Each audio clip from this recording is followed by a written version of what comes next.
रहे हैं कि टॉप 5 जो सबसे अच्छा प्रदर्शन करने वाले ज़िले हैं, ये ज़िले वो ज़िले हैं जहाँ के टीचर्स ने सबसे ज़्यादा बार एम शिक्षा मित्र पे हमारा घर हमारा विद्यालय की मॉनिटरिंग का जो नया प्रपत्र था उसको भरना शुरू किया है। पूरे प्रदेश में सर्वाधिक अच्छा काम दतिया ज़िले में हुआ है, जहाँ के 62% टीचर्स ने ये फॉर्म भरे हैं। इसके बाद हरदा है, द्वितीय स्थान पे छतरपुर है, फिर सिंगरौली है, फिर बैतूल है। तो आप देख रहे हैं कि 46% काम करने वाला ज़िला भी टॉप 5 में आ गया है, जो दिखाता है कि अभी भी सुधार की बहुत गुंजाइश है। एक बार पुनः दतिया, हरदा, छतरपुर, सिंगरौली और बैतूल ज़िले को बहुत बहुत बधाई। और आपके लिए अगला लक्ष्य होना चाहिए कि आप कैसे 60 से 75 और 75 से आप 95% प्लस टीचर्स तक पहुंचते हैं अगले सप्ताह। इन 5 ज़िलों के अलावा जो प्रदेश में सबसे खराब प्रदर्शन करने वाले ज़िले हैं वो है रतलाम, डिंडोरी, देवास, खरगोन, धार। आप देख रहे हैं कि इनकी स्थिति इतनी दयनीय है कि ये डबल डिजिट भी क्रॉस नहीं कर पाए हैं। रतलाम में मात्र 5% टीचर्स ही फॉर्म भर रहे हैं। डिंडोरी में मात्र 6.4% टीचर्स फॉर्म भर रहे हैं। देवास में 5%, खरगोन में 7% और धार में 7.5%।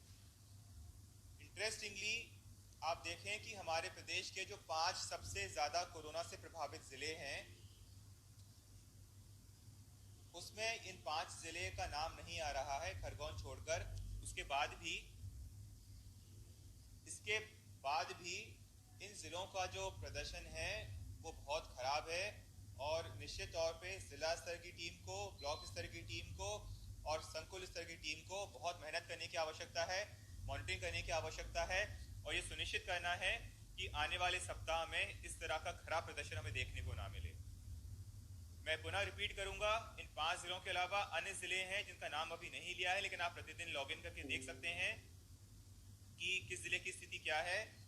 सभी डीपीसी को, एपीसी एकेडमिक को, प्रोग्रामर्स को, बीआरसी, बीएसी, सीएसी, आप सभी को यह सुनिश्चित करना है कि टीचर्स प्रतिदिन आयत उनको दिए गए हैं उसका निर्वहन करें और एम शिक्षा मित्र पे जो प्रविष्टि की जानी है वो प्रतिदिन प्रविष्टि करें। जो नया मॉड्यूल बनाया गया है उसमें राज्य स्तर पे बैठ के हम प्रत्येक ज़िले का, प्रत्येक ब्लॉक की कार्रवाई देख सकते हैं। उसी तरह से जो ज़िले स्तर की टीम है वो प्रत्येक ब्लॉक स्तर की, संकुल स्तर की, शाला स्तर की टीम देख सकती है। और इस ट्रैकिंग में यह भी संभव है कि किस टीचर ने फॉर्म नहीं भरा है। तो हमारे शिक्षक साथी जो इस कार्यक्रम को सुन रहे हैं या बाद में इसको देखेंगे, कृपया करके ये भूल जाएं कि जस्ट बिकॉज हमारे प्राथमिक और माध्यमिक शालाओं में शिक्षकों की संख्या 2 लाख से ज़्यादा है, 2,70,000 है, तो हम आपको देख नहीं पा रहे हैं या आपके काम की मॉनिटरिंग नहीं कर पा रहे हैं। जिस तरह से ये मॉड्यूल बनाया गया है, जिस तरह से हमने इस कार्यक्रम की मॉनिटरिंग की फॉर्मेट बनाया है, अब कोई भी शिक्षक अदृश्य नहीं है। हम इस सॉफ्टवेयर का उपयोग करके प्रत्येक शिक्षक द्वारा क्या कार्य किया जा रहा है इसकी मॉनिटरिंग कर सकते हैं। और अगले सप्ताह से आपके जो डीपीसी हैं, आपके जो जिला शिक्षा अधिकारी हैं, वो देख सकेंगे कि ऐसे कितने शिक्षक हैं जिन्होंने कार्यक्रम के प्रारंभ होने से आज दिनांक तक एक भी फॉर्म नहीं भरा है। तो अगर हमें शिक्षकों को लगता है कि हमारी संख्या इतनी ज़्यादा होने से हमारी मॉनिटरिंग नहीं हो पाएगी या हमारी नामवार मॉनिटरिंग नहीं हो पाएगी, कृपया करके इस भ्रम में ना रहें। सॉफ्टवेयर के माध्यम से हम प्रत्येक शिक्षक तक पहुंच सकते हैं, उनके द्वारा क्या जानकारी भरी जा रही है वो हम देख सकते हैं। एम शिक्षा मित्र में जो मॉड्यूल बनाया गया है उसमें ऑलरेडी प्रत्येक दिन हमारे 80,000 टीचर्स तक रिपोर्ट करने लगे हैं। परंतु चिंता उन शिक्षकों की है जो बिल्कुल भी या तो मौके पे नहीं जा रहे हैं या बच्चों से गृह संपर्क नहीं कर रहे हैं या बच्चों से फ़ोन नहीं कर रहे हैं और इतना कार्य करने के बाद भी या काम कर रहे हैं तो एम शिक्षा मित्र पे रिपोर्ट्स अपडेट नहीं कर रहे हैं। हमारे जो ज़िले स्तर की टीम है, आपका दायित्व है कि प्रत्येक दिन आपके ज़िले का जो एजुकेशन पोर्टल पे जो डिटेल्स हैं उस पर ड्रिल डाउन करिए और शालावार मॉनिटरिंग स्टार्ट करिए। और यही दायित्व हमारे CACs का होना चाहिए कि आपके पास मात्र 18 से 20 स्कूल अब बचे हैं, तो 18 से 20 स्कूल की मॉनिटरिंग करना बहुत मुश्किल काम नहीं है। और विशेषकर इन स्कूल्स में से अगर आप उन स्कूल की संख्या हटा देंगे जो प्रत्येक दिन जानकारी भर रहे हैं तो आपका जो आंकड़ा है वो करीबन 10 या 12 स्कूल पे आएगा। तो आपको अपनी पूरी ऊर्जा उन स्कूल्स पे लगानी है, उन टीचर्स पे लगानी है जो रिपोर्ट नहीं कर रहे हैं, जो कार्य नहीं कर रहे हैं। क्योंकि ये थोड़ा सा मुश्किल समय है, थोड़ा सा अलग तरह का समय है, संभवतः हमारे शिक्षक साथियों को मैदानी स्तर पे कुछ कठिनाइयां का महसूस कर रहे होंगे। हमने कुछ प्रमुख चीज़ें हैं जो आपसे हमने फीडबैक लिया था, हमारी टीम आपको फ़ोन करती है, उस पर फीडबैक जो प्राप्त होता है, उस फीडबैक के माध्यम से हमने कुछ 5-6 बिंदु चिन्हित किए हैं और आपको एक सुझाव देने का प्रयास किया है कि आप जो समस्या फेस कर रहे हैं उसका क्या सॉल्यूशन निकाला जा सकता है आपके स्थानीय स्तर पे। पहला है कि हमारे बहुत सारे शिक्षक साथी हैं जहां उनकी पदस्थापना है, उस वार्ड में, उस ग्राम में वो नहीं रहते, उनका घर कहीं दूर है और आने जाने की दिक्कत होती है। यह बात सही है, परंतु आप देखेंगे 2 दिन पहले गृह विभाग ने एक नया निर्देश जारी किया है जहां पे पब्लिक ट्रांसपोर्टेशन को खोल दिया है और उसमें उपयोग लिखा गया है कि मास्क का उपयोग करके जो पब्लिक ट्रांसपोर्ट के साधन हैं उनका उपयोग करके शाला तक हम पहुंच सकते हैं। अगर प्रतिदिन संभव नहीं हो, प्रयास करें कि सप्ताह में कम से कम एक बार ज़रूर बच्चों से संपर्क करें। जैसा मैंने आपको पहले भी कई बार कहा है और आप भी स्वयं समझते होंगे कि हम टीवी, रेडियो, किताब या मोबाइल हम कितना भी उपयोग कर लें, एक टीचर को हम किसी भी तरह से रिप्लेस नहीं कर सकते। ये जो सीखने के अतिरिक्त संसाधन हैं ये मात्र सहायक हैं, लेकिन किसी भी तरह से टीचर को ये टीचर का रूप नहीं ले सकते हैं। इसीलिए आपसे अपेक्षा है जब आप गृह संपर्क करेंगे तब जाके बच्चे जो पढ़ रहे हैं उसमें उनके मन में एक अच्छी समझ विकसित हो पाएगी विषय वस्तु की। इसीलिए बार बार गृह संपर्क पे जोर दिया जा रहा है। और जैसा मैंने पहले भी बताया, विशेषकर आदिवासी बाहुल्य क्षेत्रों में जहाँ पर फलिए टोले मजरे दूर दूर होने से बच्चों के घर दूर दूर होते हैं, तो प्रयास करिए कि आप कुछ ऐसे सार्वजनिक स्थान चिन्हित कर लें या ऐसे बच्चों के घर चिन्हित कर लें जहाँ पे कोटला है या आंगन है, जहाँ पे बड़ी जगह है, जहाँ पे आप 5-7 बच्चों को एकत्रित कर सकते हैं, ताकि आपको भी हर घर जाने की आवश्यकता ना पड़े। आप अपने सप्ताह में 2 या 3 दिन नियत कर लें ताकि पता पड़े, बच्चों को पता रहे, उनके माँ बाप को पता रहे कि आज हमारे शिक्षक सर या मैडम आएंगे, इस घर में आएंगे, इतने बजे आएंगे, तो हम अपने बच्चों को वहाँ पे भेज सकें, ताकि गृह संपर्क के माध्यम से फेस टू फेस जो इंटरेक्शन होता है, जो जीवन संपर्क होता है, उसके माध्यम से बच्चों को आप मार्गदर्शन दे सकें। गृह संपर्क के साथ साथ फोन करने वाला तो काम ऐसा है जो आप प्रत्येक दिन अपने घर पे ही बैठ के कर सकते हैं, परंतु अभी भी बहुत सारे साथी इसका उपयोग नहीं कर रहे हैं, जो बहुत चिंता का विषय है। और बार बार बोलने के बाद भी अगर इसमें सुधार नहीं होगा तो निश्चित तौर पे फिर हमें ऐसे लापरवाह अधिकारियों पे कार्रवाई करनी पड़ेगी। दूसरा जो सबसे इम्पोर्टेंट है, जो आपने वीडियो में भी देखा होगा कि जो हमारी महिला शिक्षक थी, जब उन्होंने गृह संपर्क किया तो उन्होंने मास्क पहना हुआ था, बच्चों से सुरक्षित दूरी मेंटेन की हुई थी और बार बार सैनिटाइजर का उपयोग कर रहे थे और बच्चों को भी सैनिटाइजर उन्होंने दिया था। इन सभी कोविड से संक्रमण को रोकने के लिए जो स्वास्थ्य सुरक्षा का प्रोटोकॉल जारी किया गया है, कृपया करके उसका पालन करें और सुनिश्चित करें उन पालन करने के बाद ही आप गृह संपर्क करें। और गृह संपर्क करने में आपने देखा था कि वीडियोस में जो बच्चे बैठे थे आसपास उनके माता पिता भी खड़े थे, तो माता पिता से भी निरंतर हमारा संवाद स्थापित हो, यह भी हमें सुनिश्चित करना है।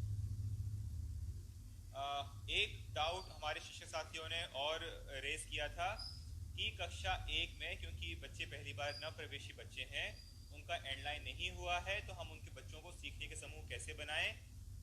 तो इसमें जो ध्यान देने योग्य बात यह है कि वर्तमान में हमारा जो दक्षता उन्नयन कार्यक्रम है वो कक्षा 3 से लेकर 8 तक संचालित हो रहा है, जहाँ पे हम गणित और भाषा यानी गणित और हिंदी पे की मूलभूत दक्षताओं पे हासिल करने पे जोर दे रहे हैं।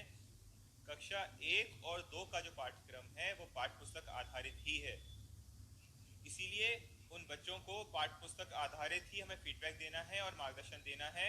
मात्र कक्षा 3 से 8 के लिए ही दक्षता उन्नयन संचालित होगा। जो अगली चुनौती ये बहुत ही व्यवहारिक है, जिसका संज्ञान हमने लिया है कि हमारे स्कूल्स में आने वाले बच्चों के जो माता पिता हैं, कई बार वो अकादमिक रूप से दक्ष नहीं हैं कि बच्चों को पढ़ाई में मदद कर सकें। इसके लिए एक सुझाव ये हम लोगों ने सोचा है, प्रस्तावित कर रहे हैं कि हम लोग घर को अगर इकाई ना माने तो हम छोटे एक मोहल्ले को, मजरे को, टोले को हम इकाई मान सकते हैं, जहाँ पे हम 5-6 बच्चों को इकट्ठा करके और उनको फिर हम लोग एक छोटी सी क्लास संचालित कर सकते हैं ताकि बच्चों को टीचर के मार्गदर्शन में पढ़ाई लिखाई करवा सकें।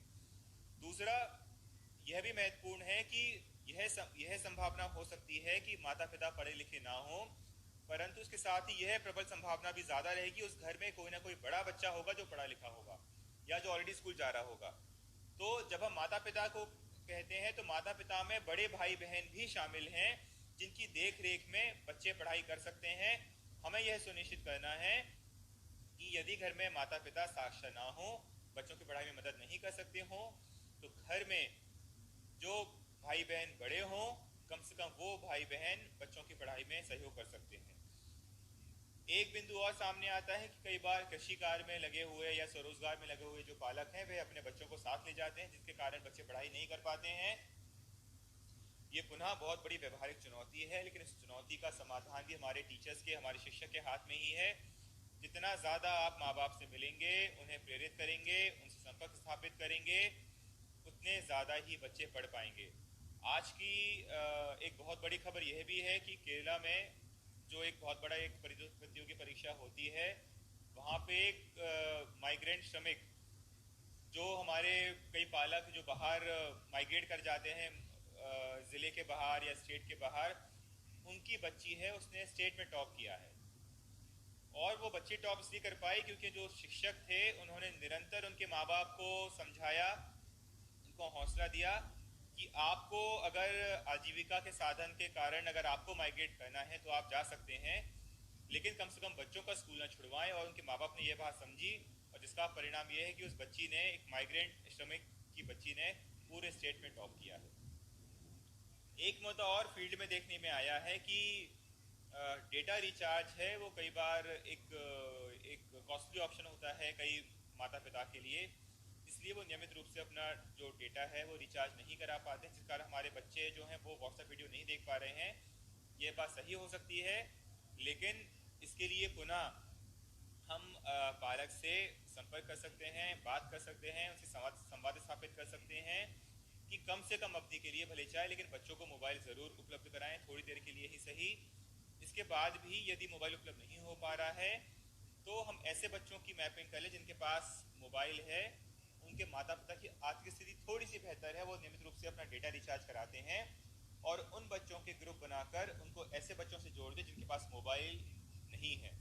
तो इस तरह से थोड़ा सा अगर हम स्थानीय स्तर पे बेहतर प्लानिंग कर लेंगे तो स्थानीय स्तर पे जो एक बच्चे के पास जो संसाधन उपलब्ध है वो संसाधन अन्य बच्चों के साथ भी साझा किए जा सकते हैं, ताकि बच्चों की जो पढ़ाई का नुकसान है वो कम से कम। इस कार्यक्रम को संचालित हुए हमारा विद्यालय कार्यक्रम को संचालित हुए करीबन 1.5 महीने से ज़्यादा का समय हो गया है। अतः यह भी आवश्यक है कि हमारे बच्चों ने क्या सीखा, कितना सीखा, किस तरीके से सीखा, क्योंकि अगर हम आकलन नहीं करेंगे, बच्चों के सीखने का मापन नहीं करेंगे, तो हमारे शिक्षक साथी उस बच्चे को क्या अतिरिक्त सुविधा दी जानी है इसका हम निर्णय नहीं कर पाएंगे। इसीलिए आकलन बहुत एक आवश्यक प्रक्रिया है। हमने आप सभी के जो चुनौतियां हैं उसको ध्यान में रखते हुए जो आकलन का काम है वो बहुत ही सरल कर दिया है। आकलन की जो प्रक्रिया है उसको बहुत सरल कर दिया है। यहाँ पे मैं एक अंतर्राष्ट्रीय रिसर्च कोट करना चाहूँगा, उसकी मात्र 2-3 लाइन महत्वपूर्ण है कि एक देश में करीबन 10 साल पहले भूकंप आया था। उस भूकंप के कारण 4 महीने बच्चे स्कूल नहीं जा पाए, और उस 4 महीने स्कूल नहीं जाने के कारण बच्चों को जो सीखने के स्तर में जो लर्निंग लॉस हुआ उसका क्वांटम जो था, उसकी जो अवधि थी वो करीबन 1.5 साल की थी। विशेषकर आप हम समझेंगे इस चीज़ से, आप इत्तेफाक रखेंगे, सहमत होंगे कि जो छोटे कक्षा के बच्चे होते हैं उनका जो क्यूमुलेटिव लर्निंग होती है वो मात्र 4 या 5 साल की होती है। इसीलिए जो लर्निंग लॉस की संभावना कम उम्र के बच्चों में ज़्यादा होती है। और अंतर्राष्ट्रीय रिसर्च जो एक व्यवहारिक रिसर्च थी कि एक बहुत बड़ी घटना हुई एक देश में, जिसके कारण स्कूल बंद हुए, स्कूल नहीं खुल पाए, और 4 महीने स्कूल बंद होने के कारण बच्चों को 1 से 1.5 साल बच्चे पीछे हो गए सीखने के स्तर के अनुसार। तो ये बहुत ही हम सब के लिए सोचने का विषय है, चिंता का विषय है, खासकर प्राथमिक और माध्यमिक कक्षाओं के बच्चे। इसलिए हम लोग बार बार इस बात पे जोर दे रहे हैं कि हम सिर्फ इनपुट ना दें radio, TV, mobile, text book, workbook के माध्यम से, बल्कि उनको पढ़ के, देख के, सुन के बच्चे जो सीख रहे हैं उसका भी हम लोग आकलन करें, उसका भी मापन करें।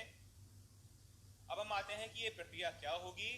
हमने आपको जो हमारे विद्यालय में निर्देश दिए हैं उसमें ये स्पष्ट किया था कि आपको कोई भी नया फॉर्मेट, कोई नया पंजी बनाने की जरूरत नहीं है।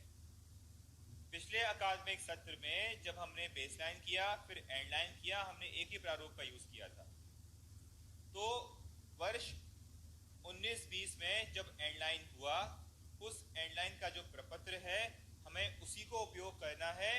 उसी के आधार पर क्रमशः हमें देखना है कि अब हमारा बच्चा कहां पे आ गया है। मैं पुनः रिपीट करूंगा कि हमारे शिक्षक साथियों को कोई नया प्रारूप, फॉर्मेट, पंजी बनाने की आवश्यकता नहीं है। एंडलाइन कार्यक्रम, जो दक्षता उन्नयन कार्यक्रम हमारा संचालित हो रहा है, क्योंकि हम कक्षा 3 से 8 के लिए वर्तमान में दक्षता उन्नयन कार्यक्रम ही लेके गए हैं और उसी का अभ्यास रेडियो, टीवी और वर्कबुक के माध्यम से हम करा रहे हैं। तो दक्षता उन्नयन कार्यक्रम के अंतर्गत जो हमने बच्चेवार ट्रैकर बनाया था, जिसपे हमने बेसलाइन किया था, जिसमें हमने एंडलाइन किया था, उसी ट्रैकर का, उसी प्रारूप का हमें उपयोग करना है। आप स्क्रीन पे देख पा रहे हैं कि इस प्रारूप में हमने कोई चेंज नहीं किया है।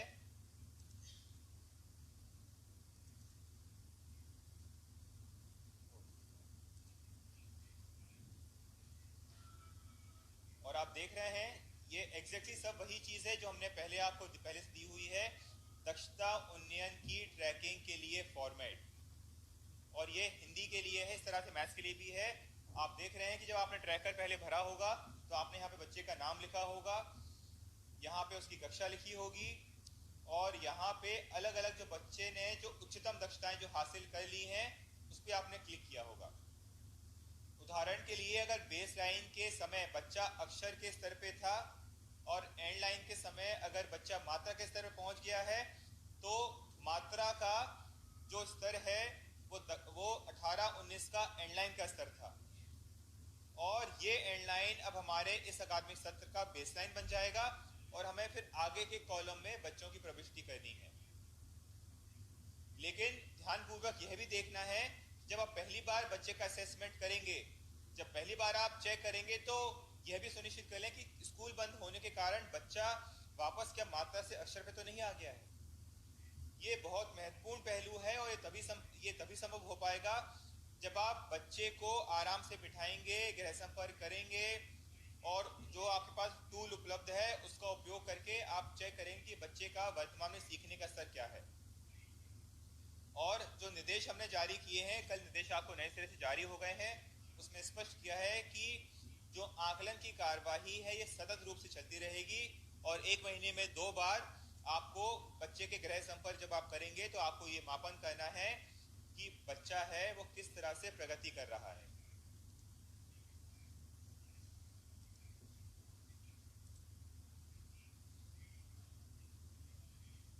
अगर हमारी शाला बंद है या हमारे जो शिक्षक साथी हैं वो उनके पास अगर वर्तमान में ट्रैकर उपलब्ध नहीं है, तो जाहिर सी बात है फिर आपको नए सिरे से ट्रैकर बनाना पड़ेगा। लेकिन जिन साथी के पास ट्रैकर उपलब्ध है, अगर आपके स्कूल्स में रखा है, कृपया करके अपना स्कूल खुलवाएं, उसकी फोटोकॉपी कराएं और उसको तत्काल रूप से उसका प्रारंभ करना, आप उसको उपयोग शुरू कर दें। ये जो प्रेजेंटेशन है ये आपको हम लोग मेल कर रहे हैं और इसी के आधार पे आप अपने ज़िले का शैक्षिक संवाद का जो प्रेजेंटेशन है वो आप तैयार करेंगे।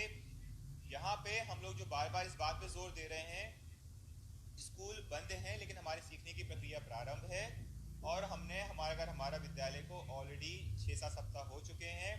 अब हमें ये समझ बनाना ज़रूरी है इस कार्यक्रम का किस तरह का लाभ है जो बच्चों तक पहुँचा पा रहे हैं। इसीलिए हमें बच्चों का जो असेसमेंट है, जो मूल्यांकन है, वो प्रारंभ कर देना चाहिए।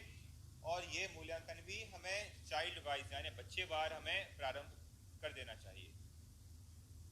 यदि किसी शिक्षक साथी के पास पुराना ट्रैकर उपलब्ध नहीं है तो जाहिर सी बात है आपको नए सिरे से ट्रैकर बनाना पड़ेगा। और ट्रैकर भरने के जो निर्देश हैं वो बहुत स्पष्ट हैं कि वर्तमान में जो बच्चे का सीखने का स्तर है आप उसका आकलन कर लें। उसके आकलन के उपरांत बच्चों को अंकुर, तरुण और उमंग समूह में आपको 3 समूह में बच्चों को विभाजित करना पड़ेगा। और हर 15 दिन में बच्चों को ट्रैक करना पड़ेगा कि क्या बच्चा अंकुर से तरुण में आया है, तरुण से उमंग में आया है। इस तरह से आपको बच्चों को निरंतर ट्रैक करना पड़ेगा, उन्हें मार्गदर्शन देने की आवश्यकता पड़ेगी।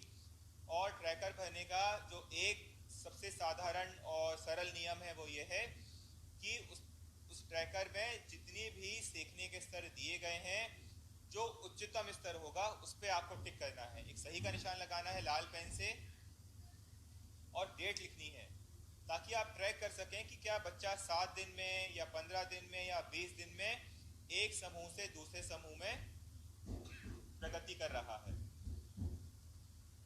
और यह कार्य क्योंकि हमें सतत रूप से प्रत्येक 15 दिन में करना है और हमारा उद्देश्य होना चाहिए कि इस कार्यक्रम के समाप्ति पे करीबन 3-4 महीने में हमारा कोई भी बच्चा वो अंकुर समूह पे ना रहे।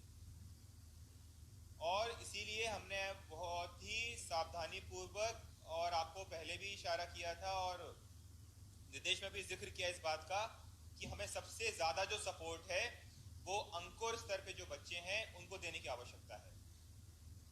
तो जब हम गृह संपर्क प्लान करें तो इस तरह से प्लान करें कि हम अंकुर श्रेणी के जो बच्चे हैं अगर अब उन्हें हम एक जगह एकत्रित कर सकें तो हम उन बच्चों को बहुत अच्छे से मार्गदर्शन दे पाएंगे और हमारा जो कार्यक्रम का जो पैमाना है सफलता का उसे हम और मजबूत कर पाएंगे।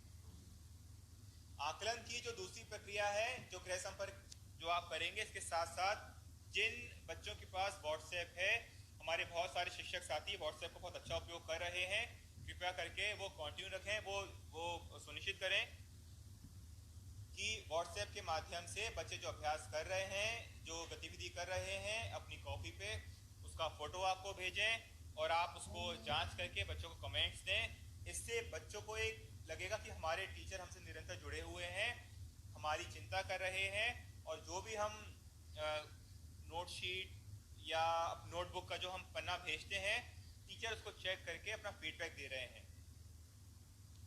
इसके साथ ही जल्दी ही हम लोग व्हाट्सएप के माध्यम से एक असेसमेंट का एक अलग से कार्यक्रम प्रारंभ करेंगे, जहाँ पे जिन बच्चों के पास व्हाट्सएप उपलब्ध है उन बच्चों के पास एक क्वेश्चन आ जाएगा क्विज के रूप में, बच्चे उसका आंसर हल करेंगे और फिर हम शालावार, टीचरवार और स्कूलवार ये आकलन कर पाएंगे कि बच्चों को जो सीखने का सुधार है, सीखने की प्रगति है, वो किस तरह से, उसमें ट्रेंड क्या है, वो किस तरीके से हम उसमें सफल हो पा रहे हैं।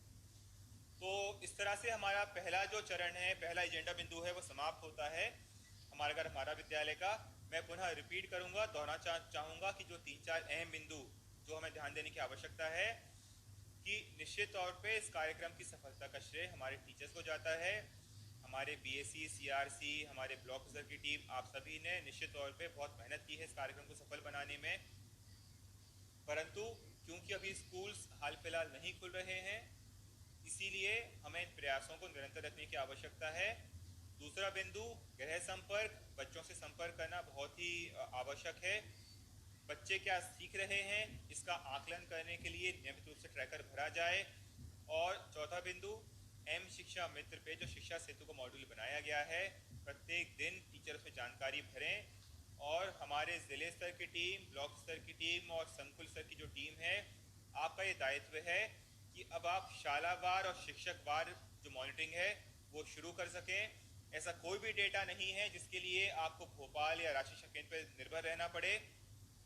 एजुकेशन पोर्टल पे लिंक बना दिए गए हैं जहां पे आप शालावार और टीचरवार तक पहुंच सकते हैं। अब हम इस शैक्षिक संवाद के दूसरे चरण में आए हैं, खूब पढ़ो अभियान। यहाँ पे जो पढ़ो शब्द है वो दो तरह से हमने परिभाषित करने का प्रयास किया है। पढ़ो से मतलब है जो निरंतर पढ़ाई बच्चे करते हैं हर विषय की, उससे। और दूसरा पढ़ो का मतलब है रीडिंग, यानी कि जब तक के बच्चे में भाषा का कौशल विकसित नहीं होगा तब तक बच्चों को अन्य विषय समझने में काफ़ी दिक्कतें आएंगी।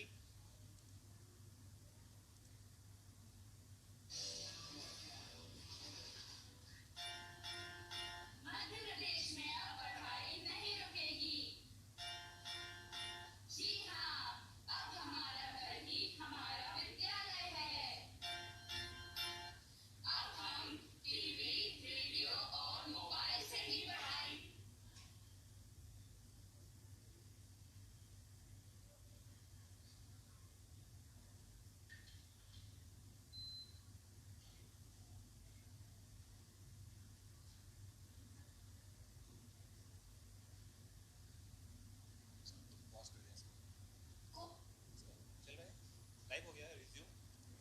टीम की वजह से अस्थायी तौर पर बंद शालाएं नियमित रूप से खुल ना जाएं, तब तक बच्चे अपने घर पर ही समुदाय, शाला प्रबंध समिति, पालक, अभिभावक एवं शिक्षक साथियों की मदद से पढ़ाई जारी रखेंगे।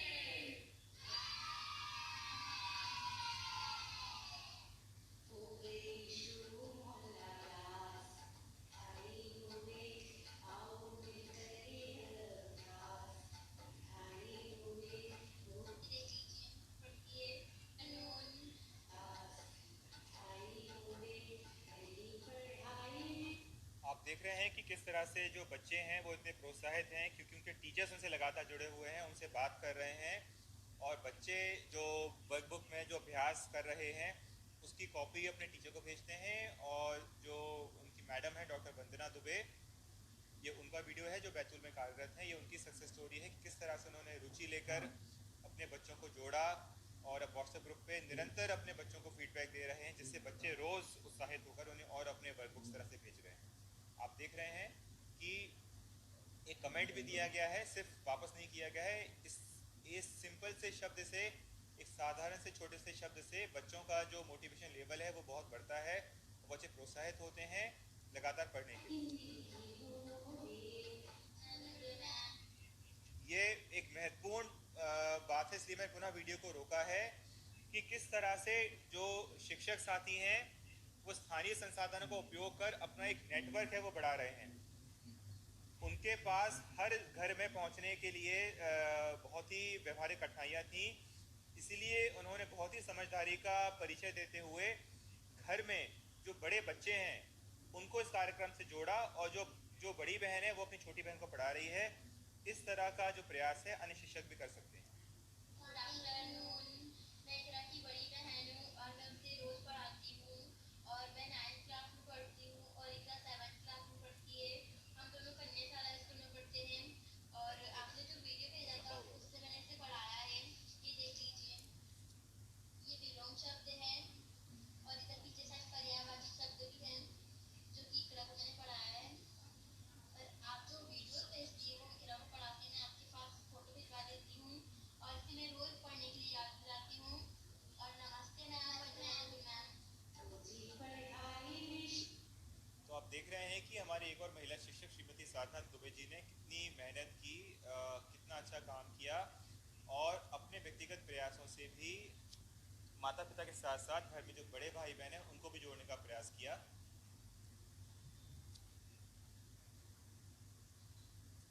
जो खूब पढ़ो अभियान है, यह मैं पुनः रिपीट करूंगा कि भाषा के कौशल को विकसित करने के लिए कार्यक्रम लॉन्च किया गया है। ये हम 24 अगस्त से इसका शुभारंभ करेंगे, लेकिन हमारे शिक्षक साथी हैं उनके मन में इस कार्यक्रम की अवधारणा को लेकर समझ बन जाए, इसलिए आज हमने इसको प्रस्तुतिकरण में शामिल किया है। हमारा विद्यालय के निर्देश जारी किए तो उसमें हमने स्पष्ट किया था कि प्रत्येक दिन बच्चा शाम को 7 से 8 के बीच में अपने घर में जो बड़े बुजुर्ग हैं उनसे कहानी सुने। जब बच्चे कहानी सुनेंगे, रोज एक पेज हिंदी का एक पेज इंग्लिश का लिखेंगे, तो भाषा के प्रति जो लगाव है वो बढ़ेगा और बच्चे निरंतर नए शब्द सीखेंगे। उसी कार्यक्रम को समाहित करते हुए, उन्हीं निर्देश को समाहित करते हुए एक अलग से कार्यक्रम हम लोगों ने प्रारंभ किया है, खूब पढ़ो अभियान, जो जोर देता है बच्चे के भाषा कौशल विकसित करने पे, जिसके लिए घर में जो माता पिता हैं या बड़े भाई बहन हैं उनकी देखरेख में ये 4 गतिविधि हैं जो संपन्न कराई जा सकती हैं।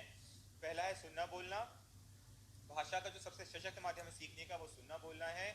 बच्चे भाषा जितना सुनकर सीख पाते हैं उतना पढ़ के नहीं सीख पाते हैं। इसीलिए हमने जोर दिया था कि प्रत्येक दिन घर में जो बड़े बुजुर्ग हैं उनसे बच्चे नए कहानी सुने, उनके अनुभव सुने। ये सुनने से, और जब माँ बाप उनसे कहेंगे कि जो बेटा आपने सुना है वो दोहराओ, तो बच्चे एक अटेंशन होके सुनेंगे, फोकस होके सुनेंगे, और जब वो दोहराने का प्रयास करेंगे तो निश्चित तौर पे बच्चों की जो याददाश्त है वो भी तेज होगी। इसके साथ ही जब बच्चे अपने से बड़ी उम्र के लोगों से बात करेंगे तो उनकी जो शब्दावली है, जो नए शब्द माता पिता या दादा दादी नाना नानी बोलते हैं, तो वो नए शब्द बच्चे सीखेंगे, तो बच्चों का जो वोकैबुलरी है, जो शब्दकोश है, वो भी बढ़ेगा।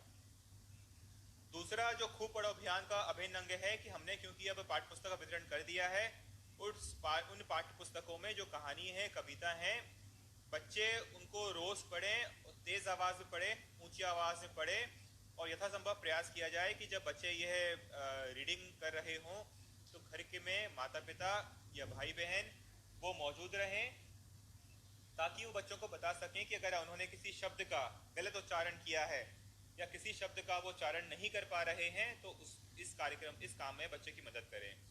इसके साथ ही कविता में, कहानी में जो नए बच्चों ने शब्द सीखे हैं उसको अपनी कॉपी में लिखें, उसका अर्थ क्या होता है वो खोजने का प्रयास करें। अगर डिक्शनरी है तो डिक्शनरी का उपयोग करें, इस तरह से करें।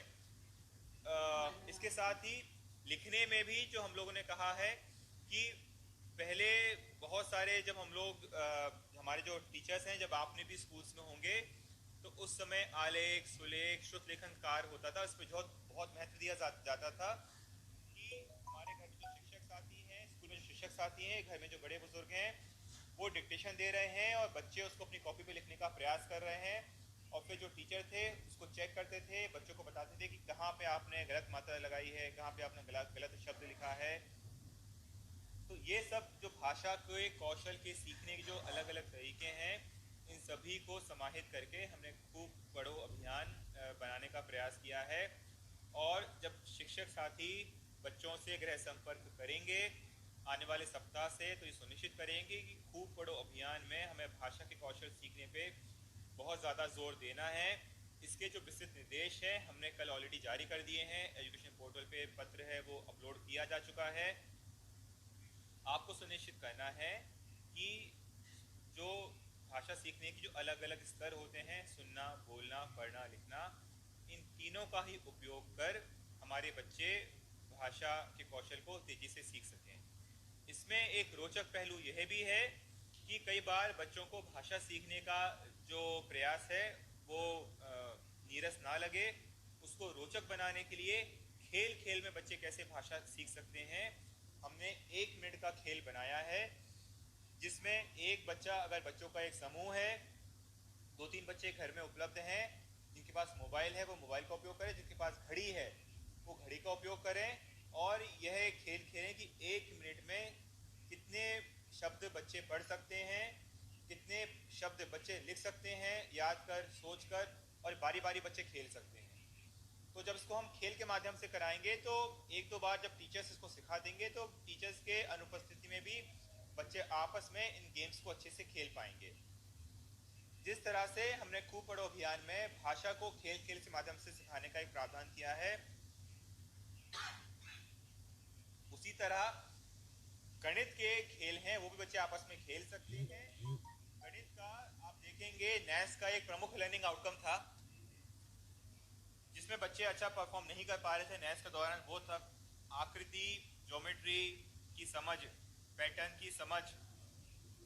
तो इसको हमने चिन्हित किया है, और जिस तरह से हम हिंदी में हमने गेम्स डिजाइन किए हैं, घर पे जो स्थानीय संसाधन उपलब्ध हैं, थाली है, कटोरी है, फल है, सब्जी है, खिड़की का आकार, दरवाजे का आकार, इस तरह से अलग अलग आकृति बच्चे पहचान कर सकते हैं और बच्चे आपस में इस तरह से गणित के खेल भी खेल सकते हैं।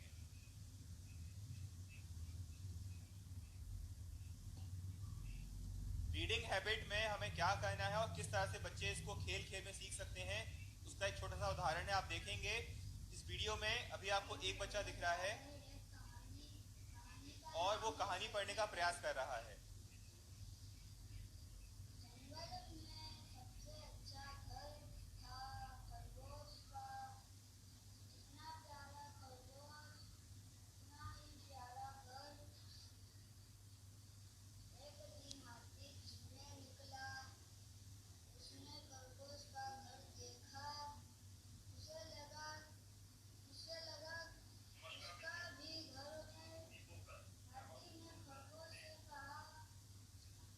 आप देख रहे हैं कि एक बच्चा पढ़ रहा है और उसके साथ दो बच्चे और बैठे हुए हैं।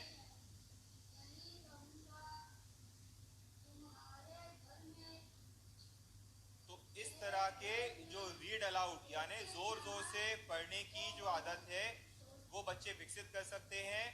और अगर एक से ज़्यादा बच्चा होगा तो ये जो गतिविधि है ये सामूहिक रूप से की जा सकती है। और यहीं पे अगर बच्चे खेल खेल में मोबाइल या घड़ी लेके बैठेंगे तो जो 1 मिनट का गेम है वो भी बच्चे बहुत अच्छे से खेल सकते हैं। तो ये वीडियो मात्र आपको दिखाने का प्रयास था कि इस तरह से गतिविधि है वो व्यवहारिक तौर पे एक घर में, परिवार में या मोहल्ला क्लास में इसका इस तरह से आयोजन किया जा सकता है।